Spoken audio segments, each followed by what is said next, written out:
People of the internet. My name is Cassandra and welcome to Q, the series where I watch and review all of my favorite TV shows because I was promised unlimited get out of jail free cards. Can't argue with that. Today we're going to be talking about episode 2 of the original season 1 of Doctor Who. If you haven't seen the first episode, it will be linked down in the description. This season stars William Hartnell as the Doctor, William Russell as Ian Chesterton, Jacqueline Hill as Barbara Wright, and Carol Ann Ford as Susan Foreman. The second serial of the first season of Doctor Who, formerly known as The Mutants, is titled The Daleks. The Daleks is what kept Doctor Who on the air. It was an instant hit and got the show a lot of viewers. Its most obvious contribution to the show is creating the Dalek in the beginning of their lore. In this serial, the TARDIS materializes on the planet Skaro, where the group meets two races, the Daleks and the Thals. They have to band together with the Thals to defeat the Daleks and save everyone's lives and put an end to their reign of terror. That's a Doctor Who reference. The story was written by Terry Nation, directed by Christopher Barry and Richard Martin, and produced by Verity Lambert. It aired from December 21st, 1963 to February 1st, 1964. Any Doctor Who fan knows how iconic this episode is.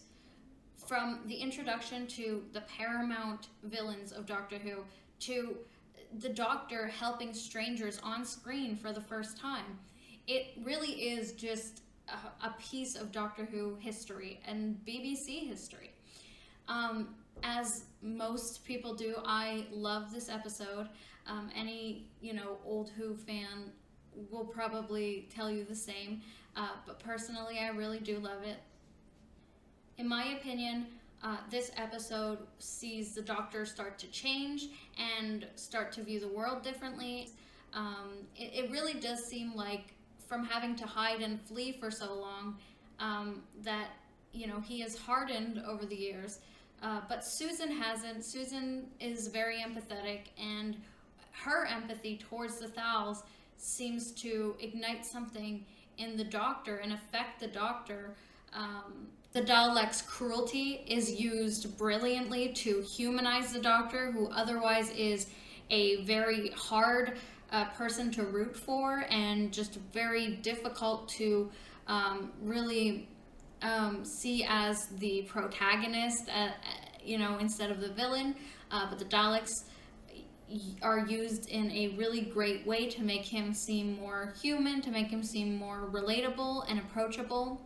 And Barbara and Ian really show their intelligence and resourcefulness in their episode and really start to come into their own. We see Ian as really a born leader and really starting to take charge in situations and really knowing how to lead a group in even dangerous situations that he could not even comprehend a few weeks ago. And Barbara really starts to take on more of a caregiving role and a voice of reason role, and that is what she pretty much becomes in the series. And I really enjoy that, seeing that beginning of that blossom in this episode. This serial begins about 30 seconds before the last one ended, with the group agreeing that they should get cleaned up before venturing outside.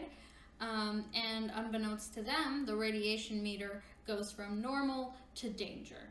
And this is the first time that we hear that there is a way to clean oneself up in the TARDIS. We already know that there are other rooms on the TARDIS and that it's much bigger than it looks. But this is the first time we hear of specifically any amenities.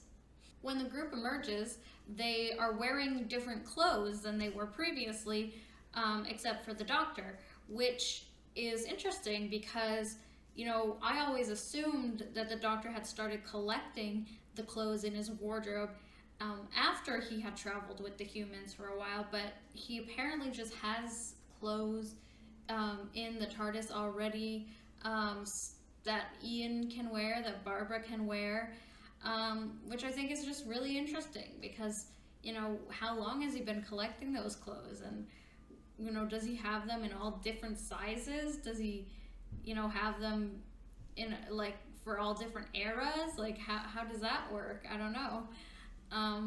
And do they take showers? Is it like a, cleaning station? Like, what is it? Do they throw their clothes in the laundry, or do they just have to discard them forever? Like, how does that all work? Because this was not a, planned trip. This was an impromptu kidnapping. So I wonder how that all works.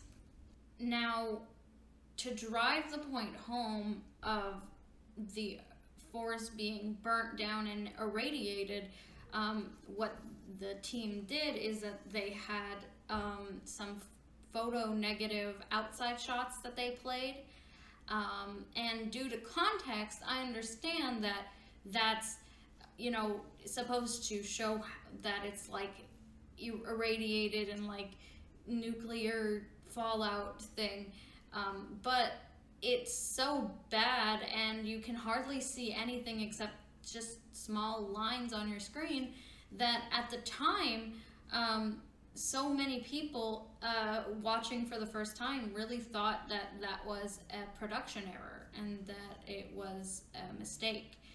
And honestly, maybe the BBC should have just ran with that, because it's just not very good looking. It's not very nice. So, as the group goes exploring outside the TARDIS, Barbara and Ian kind of hang back and chat together about their fears. Like, will they ever get to go home? And like, what is this place gonna bring? And their understandable contempt for the Doctor having brought them there against their will, and being just kind of a rude old man. And they start talking about him, and the tensions are rising, and as will become a theme in this show in the first couple of seasons, nobody wants to take responsibility for anything. The group figures they're on a dead planet, but they can't figure out why, what happened, how this happened. And the humans just don't want to be here. They aren't willing travelers with the Doctor. They just want to go back into the TARDIS and try to get back home. The Doctor says, no, there's a city down there, we should go visit that, we need to go check that out. And they all kind of squabble, but eventually they just agree that it's too late to go out for the night anyway, so they'll go back to the TARDIS, and they explore all the amenities. I love that scene. It really brings nothing to character development at all, but I just love, seeing all the little bits and bobs that are in the TARDIS and how they make their food, and all that is just interesting and fun. And then, Susan gets scared. She gets jumped and spooked, and she asks the Doctor to please, can they leave? And to calm her down, he acquiesces. He says, yes, we'll leave in the morning. But then he steals the fluid link right out of his own TARDIS, and then tells everyone that the fluid link is empty, and they will have to go to the city to find Mercury. So this is interesting because the Doctor does become even more mischievous as time goes on and does this type of thing all the time, but just not usually against his own people. Like, that's the part that's so interesting to me, is that this is one of the only times we really see him use this like mischievous side of himself to kind of hurt the people who he's traveling with, and force them to do something they don't want to do. Although he does often, not tell them his plans, in the end he always has good intentions, whereas this time he's just doing it for selfish reasons. But I feel like later he grows into the type of person who, although still mischievous and pranky, he uses it for the good of the group and the good of the people, as opposed to get what he wants. So the next morning, after finding a vial of liquid in front of the TARDIS doors, the group head out to the city to find Mercury and explore. Once they arrive, Ian and the Doctor start to feel ill, so they're like, we should, get going as fast as we can. I mean, this whole time, walking through a petrified jungle, and not one of these great minds, the Doctor, or freaking science teacher Ian over here, no one thought, hey, maybe we should double check the radiation meter, to make sure the radiation isn't super high, because everything's petrified. I don't know. While exploring the tunnels in and around the city, Barbara gets turned around and then eventually confronted by a Dalek. While looking for Barbara, Ian, the Doctor, and Susan stumble upon a room full of scientific equipment, including a Geiger counter, and they see that the radiation level is through the roof. This leads to the Doctor admitting that there's nothing wrong with the fluid link and they should go back to the TARDIS, and he wants to leave without Barbara. And Ian grabs the fluid link and tells him that they aren't leaving without Barbara, and they all go search for her. So as they're searching for Barbara, they are found by the Daleks, who shoot and paralyze Ian, which is pretty interesting actually, because usually they just kill, but I theorize that perhaps they believed, because they believed they were Thals, they thought, maybe they could use them, experiment on them to find a cure for the radiation or something like that, and that's why they kept them alive. Because usually they just shoot to kill, but they just paralyze Ian in this instance. They take them all to a cell, and then take the Doctor aside and question him. And he asks them questions and finds out that there used to be two races on the planets, the Daleks, who actually used to go by the Khalids, and the Thals. And they were in a nuclear war, and that's why the radiation poisoning. And so the Doctor figures out that the vials that were left by the TARDIS door must be radiation poisoning drugs that the Thals have left. So he begs the Daleks to let them go and get the drugs so that they don't die. And the Daleks agree, but secretly they're planning on letting the travelers die and just taking the drugs for themselves. After much back and forth, Susan is the one who ends up having to go, because Barbara and the Doctor are too sick, and Ian is still paralyzed basically from the waist down.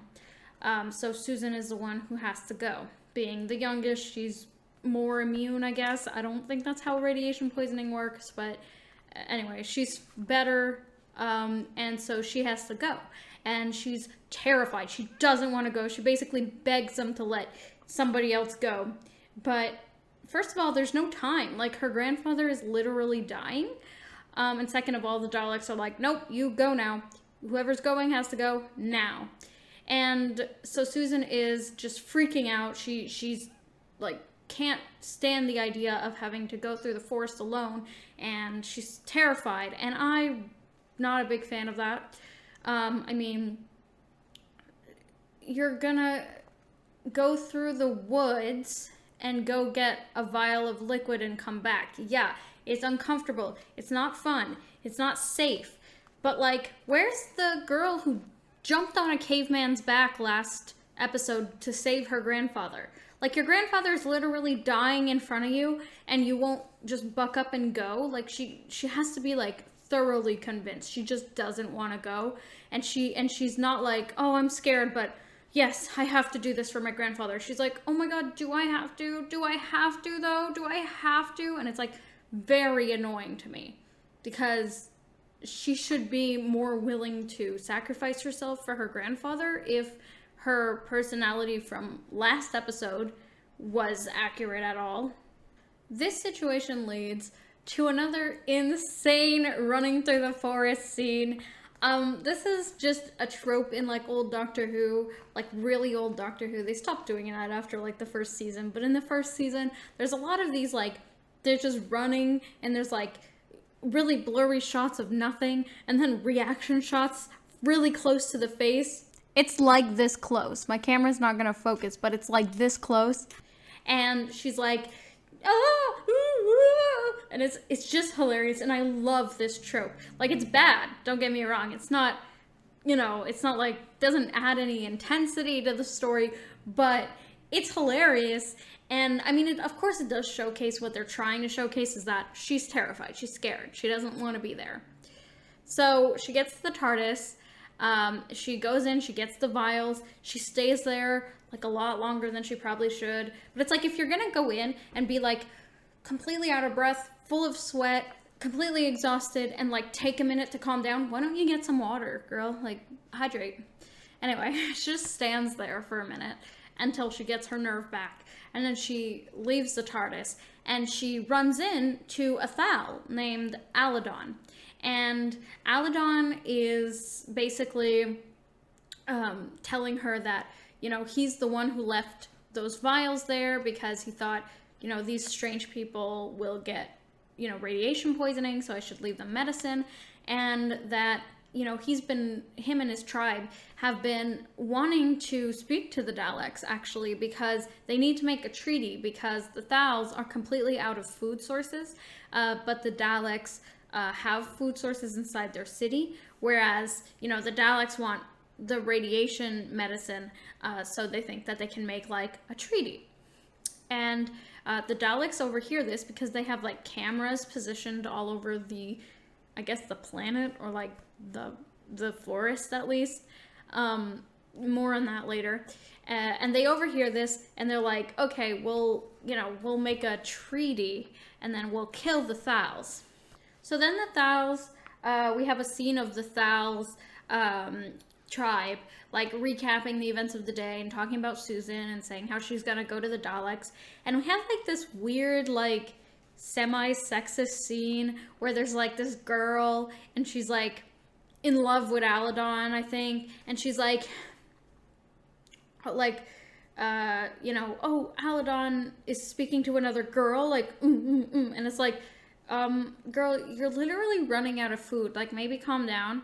And then the other thing is that they're like, when we left on this venture 2 years ago, she was not yet a woman, and now she's a full-grown woman, so she looks to you to lead the tribe. And it's like implied that, like, she wants to marry him, and that he, kind of wants to marry her back. And that's, like, so gross, because he's, like, probably in his, like, late 20s, early 30s at the least. Like, he could be in his 40s, I don't know. They don't look their ages in these old shows, so who knows.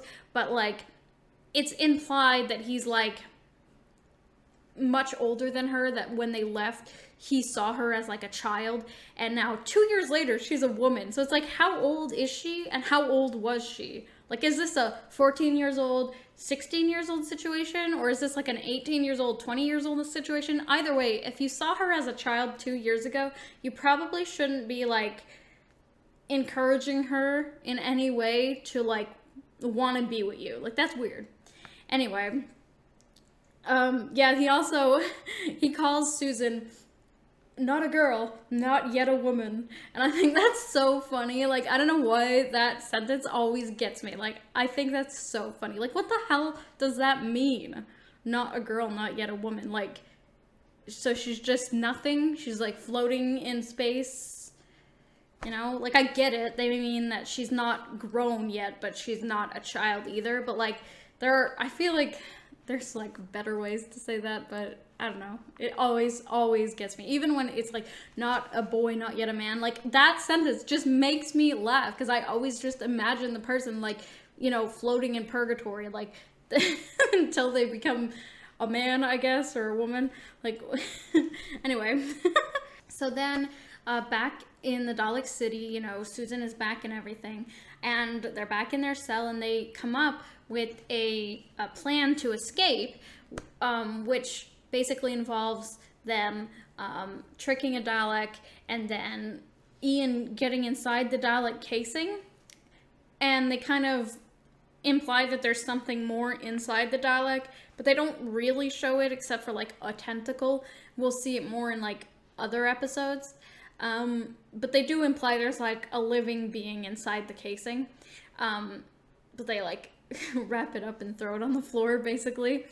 Ian gets inside the Dalek, and it's a really good scene. Like one of probably my favorite scenes of classic Doctor Who in the first Doctor era, where, you know, Ian really shows his leadership. He's really like, okay, I'm going to take the lead. I'm going to do what I need to do. The most dangerous part here, because, I mean, they find out that you're not a real Dalek. Like, everyone's screwed, but, you know, he's already been paralyzed by the Daleks. That can't have been fun, you know, that it was implied that it was painful as well. So, but he really just goes for it. He gets in the Dalek casing, he figures out the mechanics, and then, you know, they have this scene where they're like trying to get away from the Daleks and everything, and, you know, it's not as intense as what you would see today, but it's definitely a well done scene. Really, like, you can really feel the stress of it, and the like they're creeping around corners and like, okay,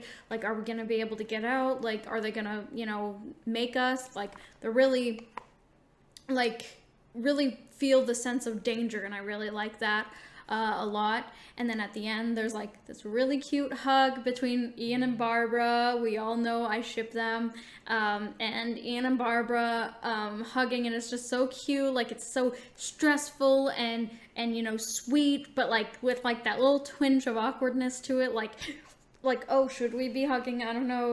So as the travelers get out, they realize that the Daleks are planning an ambush on the Thals, and Ian sends everyone back to the TARDIS, but he stays behind to warn the Thals, who arrive and go in and are ambushed by the Daleks, and there's a couple injured people, and their leader, this like old man whose name I can't remember, he's killed, and so they all get out, and they all go back to where the TARDIS is, and this is where the scene I really dislike the most about this episode comes in. So really, I get it, because it's coming just a couple decades after World War II, and it's really, you know, like, people were scared.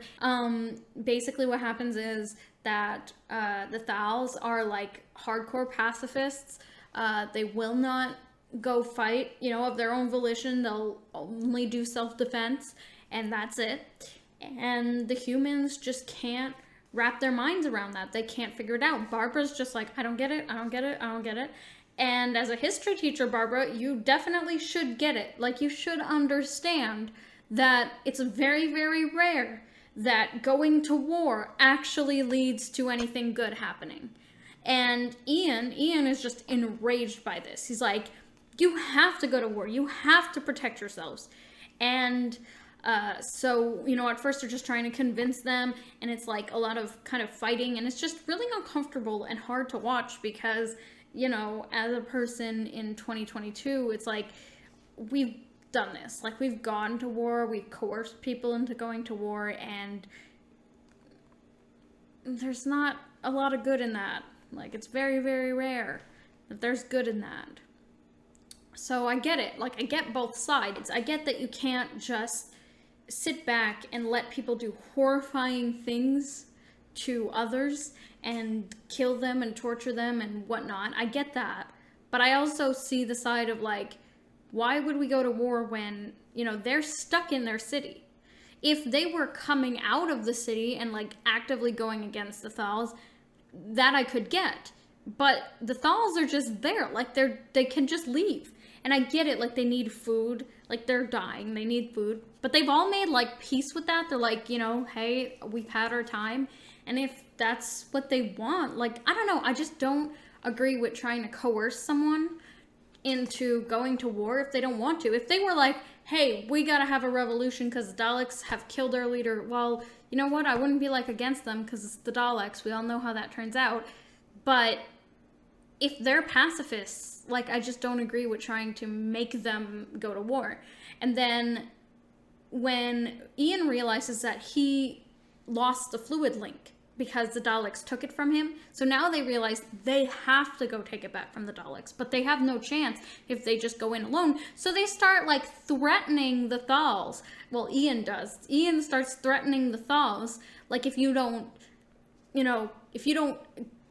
do what I want, like, I'm gonna take what you have, like what you love and your history, and then the girl. And it's like, I just don't agree with this scene. So meanwhile, the Daleks have passed around the anti-radiation poisoning medicine, and they realize that that's making them sick. They're now dependent on the radiation. But the radiation in the air is starting to clear up. It's getting much, much better. So the Daleks realize they have to, like, add radiation so that they can get stronger. So they decide they're going to drop another neutron bomb and, like, kill everybody and except them. And see, if the Thals knew that, and they were like, no, we're just gonna sit back and not do anything, then I could kind of understand the humans' outrage. So on their way to surprise attack the Daleks, their plan is one group's going in the front to create a diversion, and then the other group is going through, like, the back way. They're going to try to find a way in the back to, like, surprise attack the Daleks. And Ian and Barbara is part of the surprise attack group. And they have a really cute scene where, you know, Barbara is walking through this, like, muddy marsh thing, and Ian puts his arm around her and holds her hand to help her through. And it's just very sweet. I like it a lot. And then Ian is attacked by what is essentially a bath mat with glowing eyes. You know, whatever. It's the 60s. They're doing their best. It's actually well done, I think, like, with the products that they have and the budget that they have. They use foam in a good way to make it seem more scary, because or else it really is just a bath mat with glowing eyes. But then the next day, this guy is on the banks, and there's this whirlpool that formed and just, like, sucks him in, I guess. Like, is this whirlpool a registered Dyson product? Because this guy is on the outer banks, like, completely outside of the water, and the whirlpool just, like, sucks him in.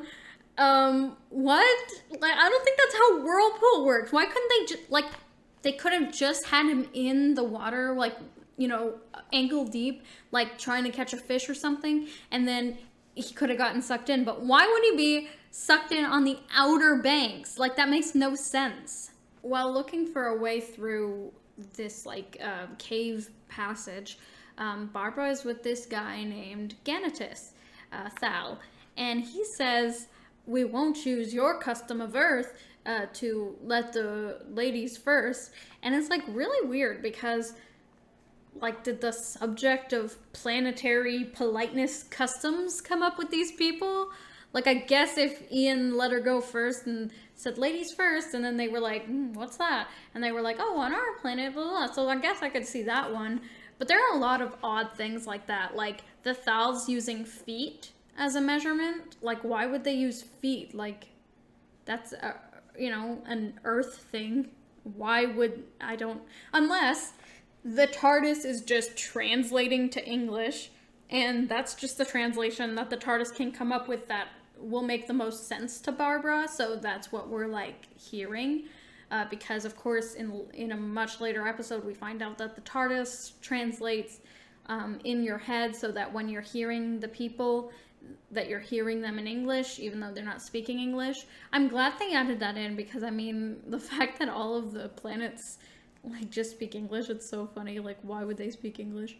Anyway, Ganatus also says to Barbara, do you always do what Ian tells you? And, like, teases her a bit.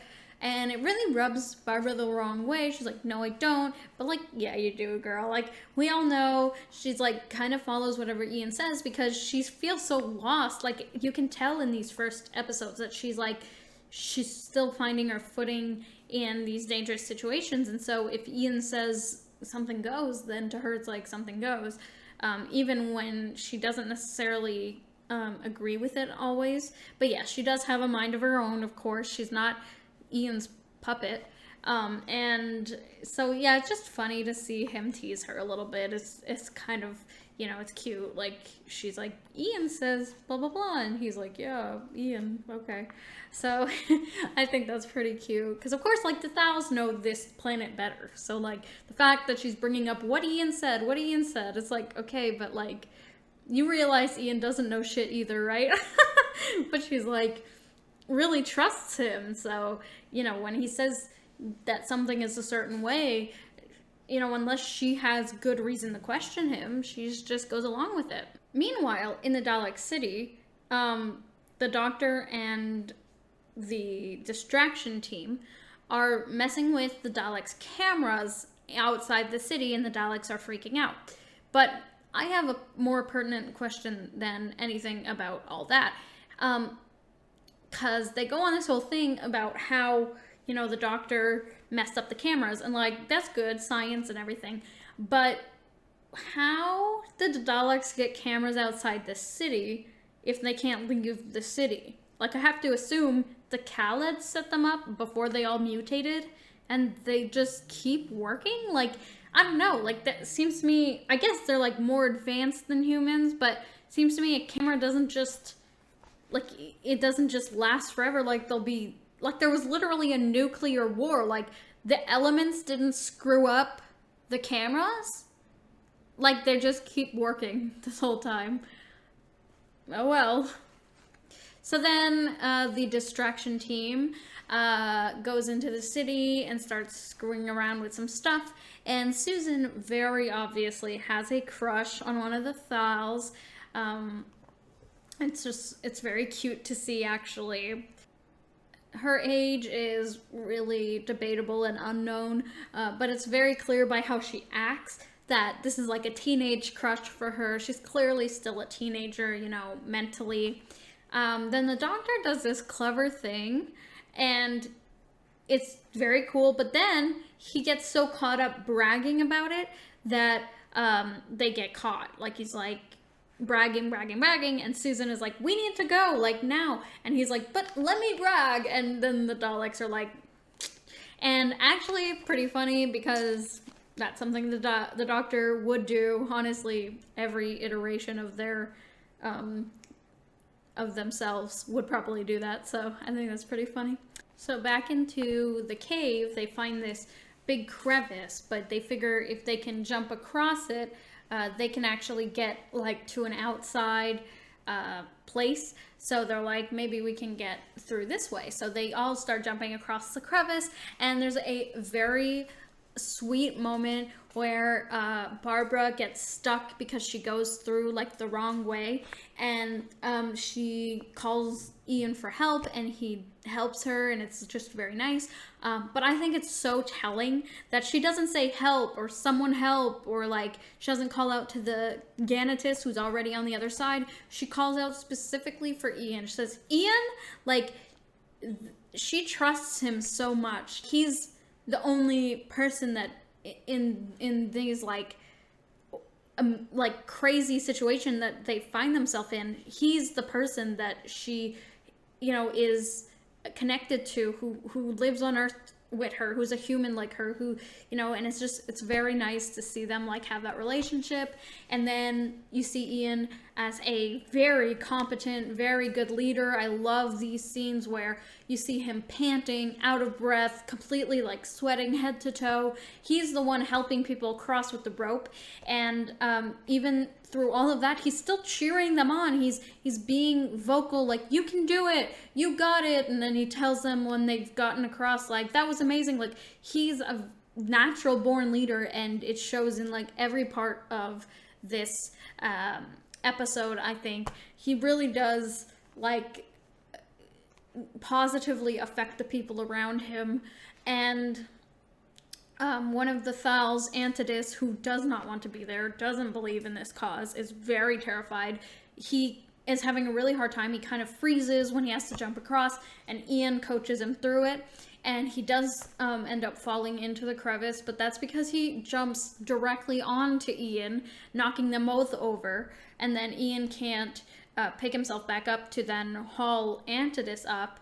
And then Antidus's brother tries to help, but Antidus just can't get a grip, both physically and mentally. He can't get a grip on the rocks, but he's just freaking out. Like he's like, I can't hold on. And you're like, you need to take one deep breath and focus on a way that you can get out of this situation instead of, freaking out, but he can't do it. So he ends up, the rope snaps and he does fall. Back at the Dalek city, Susan and the Doctor are, captured by the Daleks, and the Daleks start monologuing their evil plan.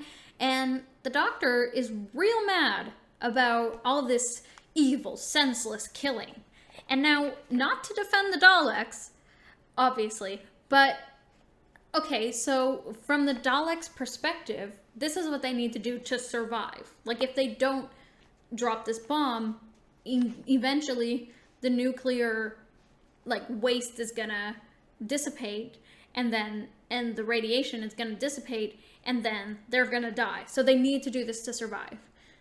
So when you need to abandon Barbara to her death for your survival, that's fine.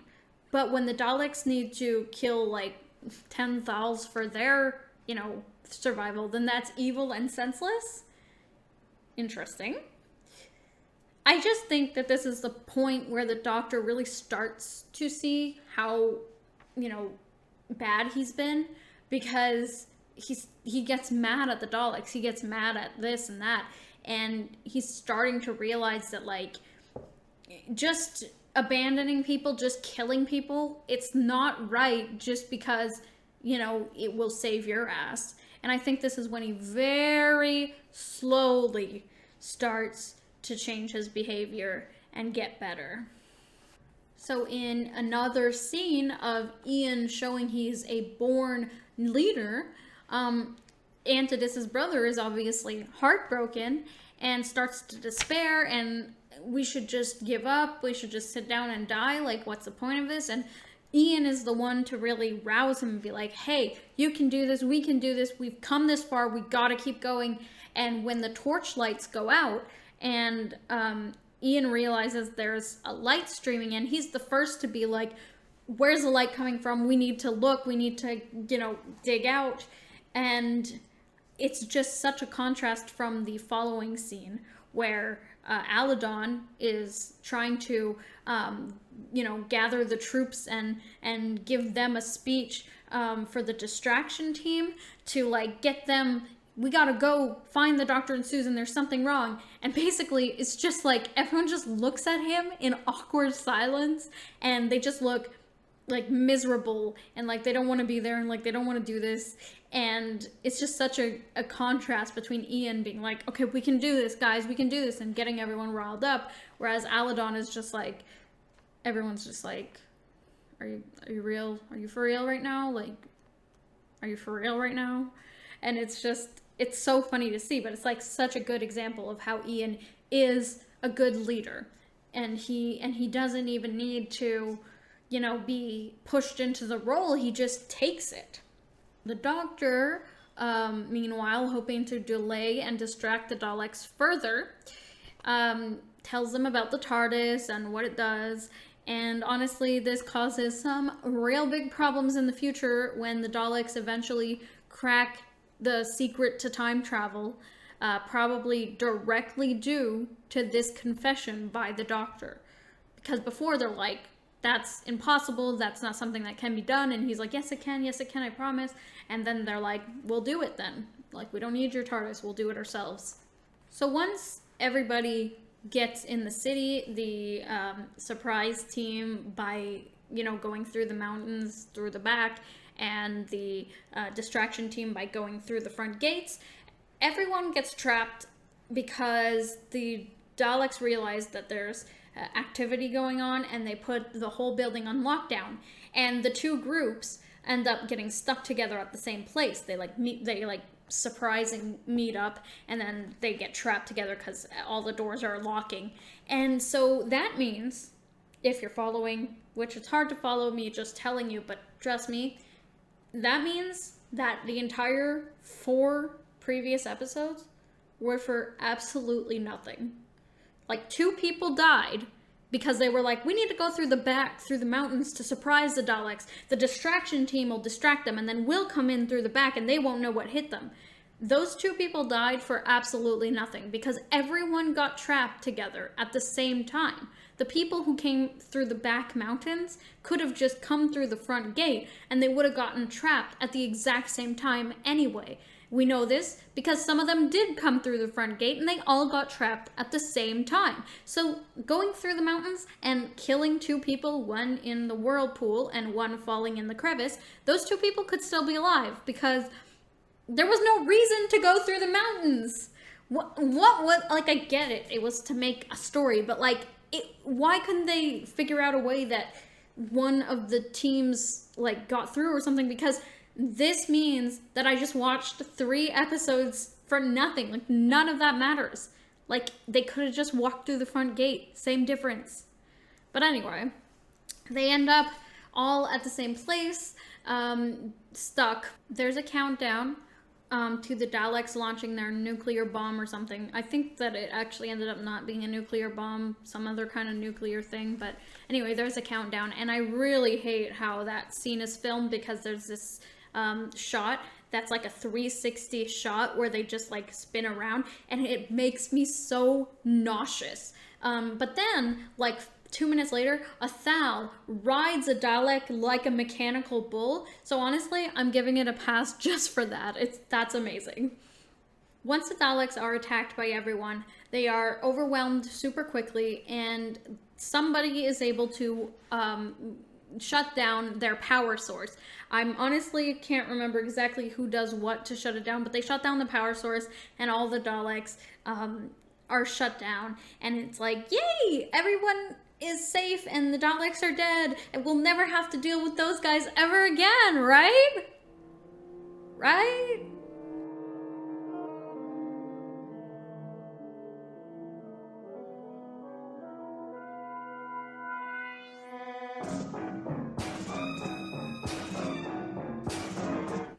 So of course then they have the usual, everybody goes back to the TARDIS and says their goodbyes, and at the very end, we see this kind of romantic moment between Barbara and Ganatus where they have this little kiss and it's sweet. But honestly, I don't think it was necessarily earned. Like, yeah, we see them kind of flirting back and forth, but they're like, maybe for like a total of 3 minutes, and they're on this mission together that lasts like 2 days and we hardly see them interact at all. Like, they interact for like 10 minutes. We do see Ganatus have more of an interest in Barbara because when Barbara accidentally lets Ganatus fall because she trips, he's like really like worried about Barbara. Where's Barbara? Is Barbara okay? So we do know he has more of a thing for her, but she doesn't seem to be that into him. But they have a little kiss and then they all, go their separate ways. As the group leaves, the TARDIS dematerializes. There's like a big like bang, and then the TARDIS is shaken up and everyone is laying prone. Everybody is knocked out. So that's the end of the episode. So those are my thoughts, those are my opinions. Obviously, don't take everything I say too seriously. It's an episode of Doctor Who. But yeah, that's what I think of that episode. I think it's just a really good episode. Obviously, it brought a lot of fans to Doctor Who, and without it, Doctor Who would not be the institution that it is today. So I'm glad that it was, aired. I'm glad that it happened. So if you want to see more videos like that, there is a playlist that you can watch, and the first video of Queued, of course, will be linked in the description. You can always follow me on all my social media, linked in the description as well, and I will see you in the next video. Bye!